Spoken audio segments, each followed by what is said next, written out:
Hello guys, so I had a little bit of a mishap with my bike. Basically, I had a puncture. So, what did I do? I decided to change both the tires, as you can see. And what I did was, because I have a center stand, I just left it on the center stand.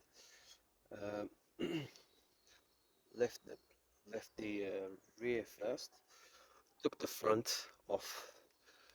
Had to disconnect the odometer cable, and then the front just slides out. This little spacer falls out, and this is the odometer side from this side, that, and this is the axle.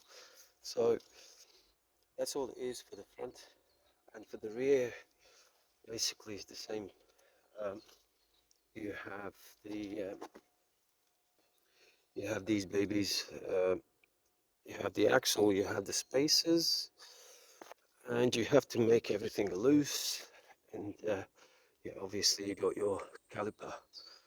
So yeah, again, it just drops down once it's all taken out. So I've just had everything loose. And now the same principle. I put the rear tire on first. Brand new rubbers. Man, I'm so happy. And then after that, I'm just gonna seesaw it back onto the rear and do the front up and put the odometer cable back on. That's it. Let me know in the comments, how was your day?